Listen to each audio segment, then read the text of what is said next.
صلیہ قال اللہ تبارک و تعالی فی القرآن المجید والفرقان الحمید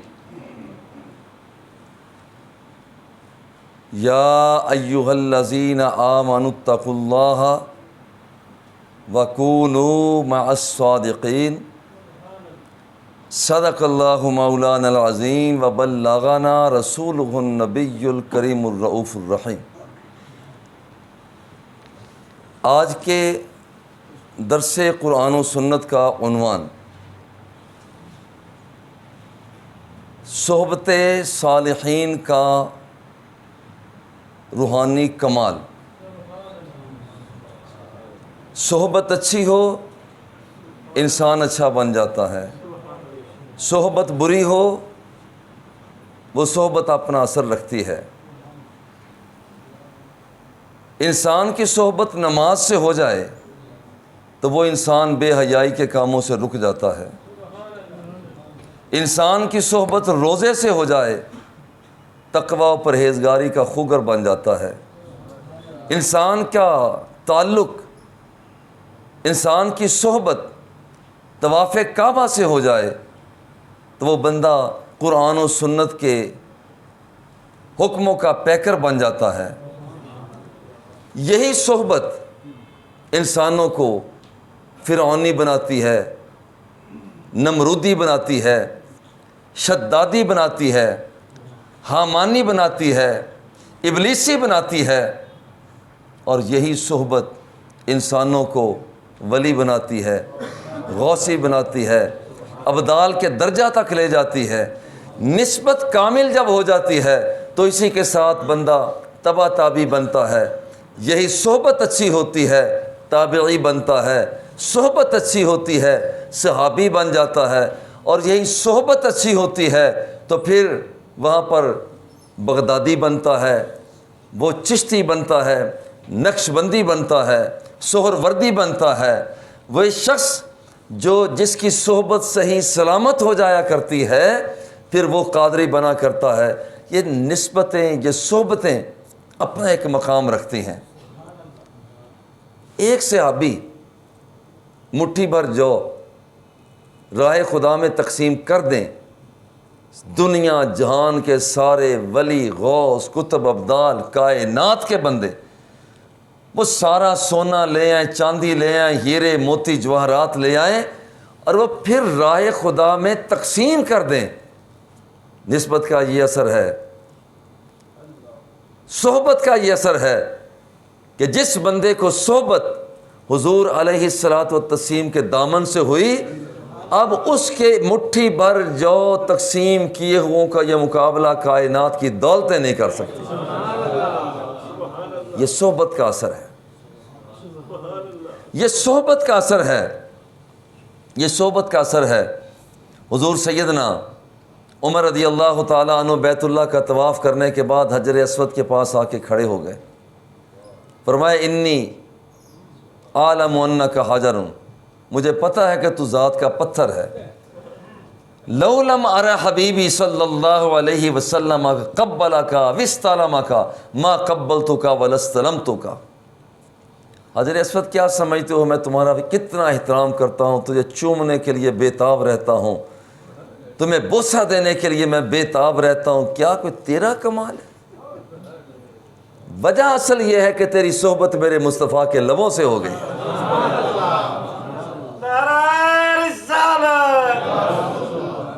یہ صحبت کا کمال ہے۔ صحبت اچھی ہو جائے، اب دیکھیں ذرا غور کریں، اور یہ صحبت جیسے جاندار چیزوں پر اثر رکھتی ہے بے جان چیزوں پر بھی اپنا اثر رکھتی ہے۔ پہاڑ بے جان ہے مگر جب اس پہاڑ کو صحبت سیدہ ہاجرہ رضی اللہ تعالی عنہا کے قدموں کے ساتھ ہو گئی تو اس کا ذکر قرآن مقدس میں آ گیا، ان الصفا والمروۃ من شعائر اللہ۔ اللہ نے اس جگہ کو بھی مقدس کر دیا کہ تیرا تعلق، تیری نسبت، تیرا رابطہ، تیری صحبت میری بندی کے قدموں کے ساتھ ہو گئی۔ اور یہ بے جان پتھر بے جان کہا جاتا ہے، پتھر بے جان، میں اس لیے کہتا ہوں کہ پتھر بے جان کہا جاتا ہے، مگر آگے چل کر دیکھتے ہیں کہ کہا جاتا ہے کہ پتھر بے جان ہے، مگر جب اسی بے جان پتھر کو حضور علیہ الصلاۃ والتسلیم کے قدموں کے ساتھ ایک رابطہ صحبت ہو گئی ہے تو پھر احد پہاڑ بھی جھومنے لگ گیا ہے۔ یہ ایک نسبت ہے، یہ تعلق ہے، یہ رابطہ ہے، یہ ربط ہے، اور اتنا ربط کہ کائنات کے آقا سرکار دو سرا مکہ مکرمہ کی گلیوں سے جب گزرتے ہیں تو فرماتے ہیں انی لعارف حاجرا بمکہ کان یسلم علی قبل ان ابعث۔ حضور نے فرمایا کہ جب میں ان گلیوں سے گزرتا ہوں تو میں اب بھی جانتا ہوں کہ اعلان نبوت سے پہلے جب میرے قدموں کے ساتھ تعلق، رابطہ، صحبت جن پتھروں کو ہو جایا کرتی تھی، وہ پتھر بھی مجھ مصطفیٰ کو سلام پیش کیا کرتے تھے۔ یہ صحبت کا اثر ہے۔ صحبت اثر رکھتی ہے، جو زندہ ہے، جاندار ہیں، ان پر بھی اثر کرتی ہے، اور جو بے جان محسوس ہوتے ہیں ان پر بھی یہ اپنا اثر رکھتی ہے، اور اتنا اثر رکھتے قرآن مقدس فرماتا ہے وَاتَّخِذُوا مِن مقام ابراہیم مصلی۔ مقام ابراہیم پتھر ہے، حضور سیدنا ابراہیم علیہ السلام کے وہاں پر قدم پاک کا 2 قدموں کا نشانات ہیں، مگر وہاں رب ذوالجلال چاہتا یہ ہے کہ تم نے طواف کعبہ کر لیا، مگر یاد رکھنا کہ میں چاہتا ہوں کہ تمہاری صحبت میرے محبوب بندے کے قدموں کے ساتھ لگنے والے پتھر کے ساتھ بھی ہو جائے۔ وَاتَّخِذُوا مِن مَّقَامِ إِبْرَاهِيمَ مُصَلًّى، بیت اللہ کا طواف کرنے کے بعد 2 رکعت نماز نفل وہاں پر ادا کرو جہاں پر میرے محبوب بندے کے قدموں کے نشان لگے ہوئے۔ اچھی صحبت اپنا اثر رکھتی ہے۔ 14ویں کی رات ہوتی ہے، 14ویں کا چاند چمکتا ہے، کبھی آپ نے دیکھا سمندر پرجوش ہو جاتا ہے؟ پہلے بھی سمندر تھا، آج تو پرجوش کیوں ہے؟ کہتا ہے کہ مجھے چاند سے صحبت ہو گئی ہے۔ سمی جانور جو زہریلے جانور ہوتے ہیں ان کا زہر بڑھ جاتا ہے، حالانکہ پہلے بھی ہیں، مگر 14ویں کی رات ان کے اندر گہرے اثرات پڑ جاتے ہیں۔ کیوں؟ اس کی صحبت چاند کے 14ویں کی چاند کے ساتھ ہو گئی۔ جانوروں کے تھنوں کے اندر دودھ بڑھ جاتا ہے، کیوں؟ اس جانور کی نسبت، اس جانور کی صحبت، اس کا تعلق 14ویں کے چاند کے ساتھ ہو گیا۔ 14ویں کے چاند کے ساتھ، صرف 14ویں کے چاند کے ساتھ جانور کا تعلق ہوا، اس کا سٹیٹس بدل گیا۔ 14ویں کے چاند کے ساتھ سمندر کا تعلق ہوا، اس کا سٹیٹس بدل گیا۔ 14ویں کے چاند کے ساتھ چکور کا تعلق ہوا، اس کا مقام مسند بدل گیا۔ 14ویں کے چاند کے ساتھ جب رابطہ ہو تو اتنا سٹیٹس بدل جاتا ہے، اور جب کائنات کے چاند کے ساتھ رابطہ ہو جائے، پوری کائنات کا چاند، آمینہ کا لال، عبداللہ کا راج دلارا، واہیوں یوہا کے لبوں والا، والدہا کے چہرے والا، وہ اتنا بڑا مقام ہو جاتا ہے، اتنا بڑا مقام ہو جاتا ہے۔ اور پھر اللہ اکبر، یہ صحبت اثر کیا رکھتی ہے؟ اللہ جل جلالہ ارشاد فرماتے ہیں، حدیث قدسی میں، وجبت محبتی للمتحابین فیا والمتجالسین فیا والمتزاورین فیا والمتبازلین فیا۔ فرماتے ہیں اللہ جل جلالہ، فرماتے ہیں حدیث قدسی میں آتا ہے، جس بندے کا تعلق 4 چیزوں سے ہو جائے، 4 چیزوں سے ہو جائے، کہ وہ دوسروں کے ساتھ محبت خالصتاً میری وجہ سے کرتا ہو، اس کے ساتھ اٹھک بیٹھک خالصتاً میری وجہ سے کرتا ہو، کسی کے پاس ملنے کے لیے جاتا آتا ہے تو خالصتاً وجہ میری ہوا کرتی ہے۔ اور یہ بندہ جو کسی کے ساتھ رابطہ کرتا ہے، مجالست کرتا ہے، مصاحبت کرتا ہے، اور کسی پر خرچ کرتا ہے، اور ربط درمیان میں میرا ہوتا ہے، میری وجہ سے کام کرتا ہے، فرماتا ہے وجبت محبتی، میں رب ہو کر اعلان کرتا ہوں اس بندے کے لیے میری محبت واجب ہو جایا کرتی ہے۔ غور کریں یہاں پر یہ اس نے کام کیا کیا ہے؟ صحبت کو اختیار کیا ہے، مجلس کو اختیار کیا ہے، اچھے لوگوں کے پیار اور محبت کو اختیار کیا ہے۔ اتنا اثر ہے اس کا، اتنا اثر ہے کہ رب، وہ رب العالمین ہے، فرماتا ہے اس بندے کے لیے میری محبت اب واجب ہو گئی۔ ذرا غور کریں، ذرا غور کریں۔ حضور علیہ الصلوۃ والتسلیم نے ارشاد فرمایا کہ فرشتے آسمانوں سے اترتے ہیں اور ڈھونڈتے پھرتے ہیں، کہیں کوئی اللہ اللہ کرنے والے ہیں؟ اللہ اللہ کرنے والوں کی شان ذرا غور کریں، کہیں اللہ اللہ کرنے والے ہیں؟ اور جہاں کہیں ایسی مجلس بپا ہوتی ہے جہاں رب کا ذکر ہو رہا ہوتا ہے تو یہ ایک فرشتہ پھر آواز لگاتا ہے۔ دیکھو جو ہمارا مقصد ہے ادھر ادھر جانے کی ضرورت نہیں ہے، ہمارا مقصد یہیں پر حل ہو رہا ہے۔ وہ فرشتے بھی جمع ہو جاتے ہیں۔ اب یہ فرشتے انہیں اپنے پروں کے ساتھ ڈھانپ لیتے ہیں اور پھر یہ آسمان کی طرف اڑتے ہیں، جاتے ہیں۔ اللہ جل جلالہ ان سے پوچھتا ہے مجھے یہ بتاؤ کہاں سے آئے ہو؟ حالانکہ وہ جانتا سب کچھ ہے، فرماتا ہے کہاں سے آئے ہو؟ وہ کہتے ہیں یا اللہ ہم تیرے بندوں سے ہو کر آ رہے ہیں۔ اللہ فرماتا ہے ما یقول عبادی، میرے بندے کیا کہہ رہے تھے؟ وہ کہتے کیا تھے؟ وہ کہتے ہیں یا اللہ یسبحونک، وہ تو تیری تسبیح بیان کر رہے تھے، ویکبرونک، وہ تو اللہ اکبر کہہ کر تیری تکبیر بیان کر رہے تھے۔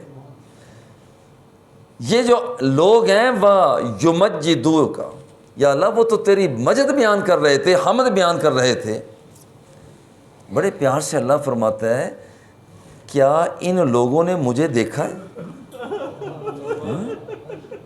یہ جو میری تعریف کر رہے ہیں، میری توصیف کر رہے ہیں، میری محبت کے اندر گم ہوتے چلے جا رہے ہیں، کیا انہوں نے مجھے دیکھا ہے؟ جانتا سب کچھ ہے، کیا انہوں نے مجھے دیکھا ہے؟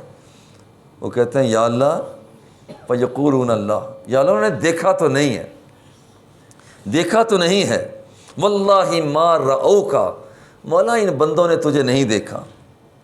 پھر رب ذوالجلال فرماتا ہے قال فیقولوا کیف لو رأونی، یہ تو بن دیکھے میرے اتنے دیوانے ہو رہے ہیں، اگر میری ایک جھلک دیکھ لیں تو پھر ان کا مقام کیا ہوگا، ان کا حال کیا ہوگا۔ ایک بات ہوتی ہے قال فیقولون لو رأوک کانوا اشد لک عبادۃ، مولا اگر یہ تجھے دیکھ لیں تو ان کا ذوق اس سے بھی کہیں زیادہ بڑھ جائے۔ اللہ رب العزت پھر دوسرا سوال عطا فرماتا ہے یہ بندے چاہتے کیا ہیں؟ فرشتے عرض کرتے ہیں مولا یہ تیری جنت کے طالب ہیں، تیری جنت چاہتے ہیں۔ پھر رب ذوالجلال فرماتا ہے کیا انہوں نے جنت دیکھی ہے؟ نہیں مولا جنت تو نہیں دیکھی۔ پھر رب ذوالجلال فرماتا ہے یہ تو جنت کو دیکھے بغیر اتنے قربان ہو رہے ہیں، اگر میں جنت سے پردے کو ہٹا دوں ایک جھلک دیکھ لیں تو پھر ان کا حال کیا ہوگا۔ عرض کرتے ہیں مولا یہ تو پھر اور بھی زیادہ طلب کریں گے۔ تیسرا سوال رب ذوالجلال فرشتوں سے فرماتا ہے مجھے یہ بتاؤ فَمِمَّا يَتَعَوَّذُونَ، یہ بچنا کس سے چاہتے ہیں؟ فرشتے عرض کرتے ہیں مولا یہ اصل میں جہنم کی آگ سے بچنا چاہتے ہیں۔ اللہ فرماتا ہے کیا انہوں نے جہنم دیکھی ہے جو اتنا ڈر رہے ہیں؟ کہتا ہے نہیں مولا جہنم دیکھی تو نہیں ہے، لا واللہ یا ربی ما رأوہا، جہنم نہیں دیکھی۔ اللہ جل جلالہ فرماتا ہے فَكَيْفَ لَوْ رَأَوْهَا، اگر یہ لوگ جہنم کو دیکھ لیں پھر ان کا حال کیا ہوگا۔ اب یہ سارے تین سوال جواب ہوئے ہیں۔ یہ میری تسبیح کر رہے ہیں، تحمید کر رہے ہیں، تبجیل کر رہے ہیں۔ ایک کیوں کر رہے ہیں؟ دیکھا نہیں ہے، اگر دیکھ رہے ہیں تو کیا حال ہوگا۔ مانگتے کیا ہیں؟ تیری جنت چاہتے ہیں۔ بچنا کس سے چاہتے ہیں؟ دوزخ سے بچنا چاہتے ہیں۔ یہ 3 سوال جواب ہے۔ اگلے مرحلے میں ہم داخل ہوتے ہیں۔ اللہ جل جلالہ فرشتوں سے فرماتا ہے دیکھو یہ میرے تذکرے کر رہے ہیں، میری جنت کے طالب ہیں، جہنم سے بچنا چاہ رہے ہیں، تم گواہ ہو جاؤ، تم گواہ ہو جاؤ۔ فَأُشْهِدُكُمْ أَنِّي قَدْ غَفَرْتُ لَهُمْ، میں تمہیں گواہ بنا کر کہتا ہوں کہ میں نے ان سب بندوں کو بخشش کے پروانے عطا کر دیے۔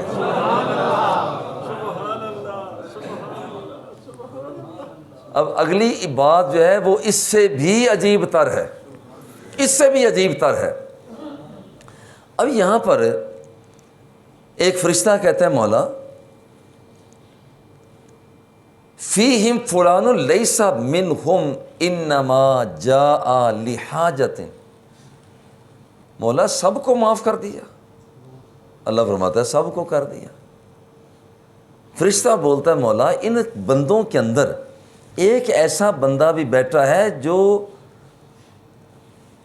آیا کسی اور کام کے لیے تھا، وہ نہ تو ذکر کے لیے آیا تھا، نہ تیری جنت کی طلب کے لیے آیا تھا، نہ وہ جہنم سے آزادی کے لیے کوشش کر رہا تھا، وہ کسی اپنے کام کی غرض سے آیا تھا۔ مولا اب بتا اس کا کیا کرنا ہے؟ اب ذرا غور کرنا کہ صالحین کی صحبت اپنا کمال کیا دکھاتی ہے۔ یا اللہ نہ تو یہ تیرے ذکر کے لیے آیا مولا، نہ یہ جنت کی طلب کے لیے آیا مولا، نہ یہ جہنم سے آزادی کی خواہش کے لے کر آیا، اس کا اب کیا کرنا ہے؟ اللہ اکبر۔ اللہ جل جلالہ ارشاد فرماتا ہے ہم الجلساء لا یشقا جلیسہم، اگرچہ یہ بندہ نہ میری تسبیح و تحلیل کرنے کے لیے آیا، اگرچہ یہ بندہ نہ میری جنت کی طلب کے لیے آیا، اگرچہ یہ بندہ نہ جہنم سے آزادی کی طلب کے لیے آیا، مگر جہاں بیٹھا ہوا تھا، جہاں بیٹھا ہوا تھا وہ میرا ذکر کرنے والے تھے، جن سے رابطہ تھا، جن سے محبت تھی، جن کے لیے کچھ دیر اس نے اپنا وقت نکالا ہے، جب میں نے انہیں معافی کا پروانہ عطا کیا ہے تو ان کے صدقے سے میں نے اسے بھی جہنم سے آزاد کر دیا۔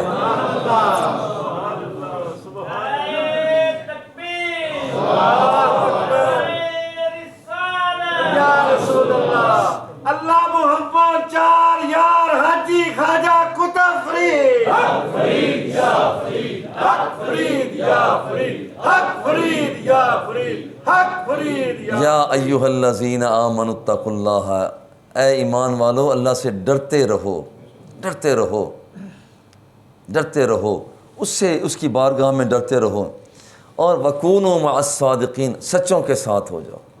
جہاں کہیں پتہ چلے کہ کچھ سچے لوگ ہیں، ان کے ساتھ تسبیح اتنی نہ بھی کرو، اتنی تلاوت وہاں نہیں بھی کی، مگر وہاں پر جا کر جب بیٹھ ہی گئے، اتنا بیٹھنا ہی، اتنا بیٹھنا کہ اس بندے کے ساتھ جا کر بیٹھ گئے، وہاں لوگوں کے ساتھ جھرمٹ میں بیٹھ گئے، اللہ جل جلالہ کو اس بندے پر بھی پیار آ جاتا ہے۔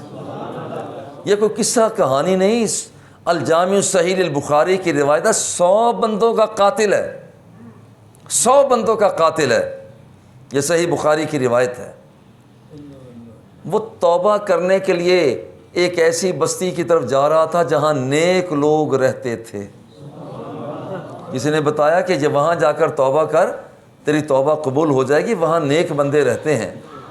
وہاں جا رہا تھا تو راستے میں انتقال ہو گیا، راستے میں وہ بندہ مر گیا۔ جا رہا تھا نیک لوگوں کی بستی کی طرف، راستے میں انتقال ہوا۔ اب جنت میں لے جانے والے فرشتے آ گئے کہ یہ بندہ نیک لوگوں کی طرف جا رہا تھا، جہنم میں لے جانے والے فرشتے آ گئے کہ 100 کا قاتل ہے۔ اللہ جل جلالہ نے یہاں پر ایک فیصلہ کرنے کے لیے فرشتہ بھیجا۔ اس حکم نے کہا کہ دیکھو یہ ذرا ناپ تول کرو، اگر یہ بندہ نیک لوگوں کے قریب ہے تو جنت میں لے جانے والوں تم لے جانا، اور یہ اگر بندہ برے لوگوں کے قریب ہے تو جہنم میں لے جانے والوں تم لے جانا۔ ذرا غور کریں، فیصلہ بھی خود ہی کروایا، اور جو نیک بندوں کی طرف زمین تھی اسے سکیڑ بھی دیا. اللہ اکبر, اسے سکیڑ بھی دیا. اب یہ بندہ نیک لوگوں کے قریب آ گیا. نیک لوگوں کے قریب جب ناپ تول کیا گیا, اور تھوڑا سا آج کل لوگ کرکٹ کی زبان کو بڑا سمجھتے ہیں, ہاں جب کبھی رن آؤٹ کیا جا رہا ہوتا ہے تو جو بلے والا ہوتا ہے وہ اب سمجھتا ہے کہ میں وہاں پر نہیں پہنچ پاتا, تو وہاں پر وہ گر جاتا ہے اور اپنا بیٹ, اپنا بلہ اور آگے کر دیتا ہے, اور آگے کر دیتا ہے. اور ایک لکیر تک جب اس کا بیٹ پہنچ جاتا ہے تو فیصلہ کرنے والا فیصلہ دے دیتا ہے کہ نہیں, یہ آؤٹ نہیں ہوا ہے. اب اس بندے نے کیا کیا تھا, جب اس کی موت آئی, موت کا وقت قریب تھا, اب یہ آخری لمحے میں ہے, نیک لوگوں کی طرف بڑھ رہا تھا, اس نے اپنا سینہ تھوڑا سا نیک لوگوں کی طرف کر دیا. میں پہنچ نہیں پایا, میری کوشش تو جاری ہوگی. بس اللہ کو یہی ادا پسند آ گئی, اللہ کو ادا پسند آ گئی کہ فرمایا کہ نہیں, تو آؤٹ نہیں ہوا, تو آؤٹ نہیں ہوا, تو ابھی تک آؤٹ ہونے والا تو پھر جہنم رسید ہو جاتا ہے. نہیں, تو آؤٹ نہیں ہوا, تیری یہ ادا پسند آ گئی ہے کہ تو نے سینے کو تھوڑا سا آگے بڑھایا ہے. جا, اگرچہ تو مجرم ہے, گناہ گار ہے, جا تیرے سارے گناہوں کو معاف کر دیا. وَكُونُوا مَعَ الصَّادِقِينَ, سچوں کے ساتھ ہو جاؤ. یہ ہے صحبت صالحین کا روحانی کمال. اللہ جل جلالہ ہم سب کو عطا فرمائے. وصلی اللہ تعالی علی حبیبہ و آلہ و اصحابہ اجمعین.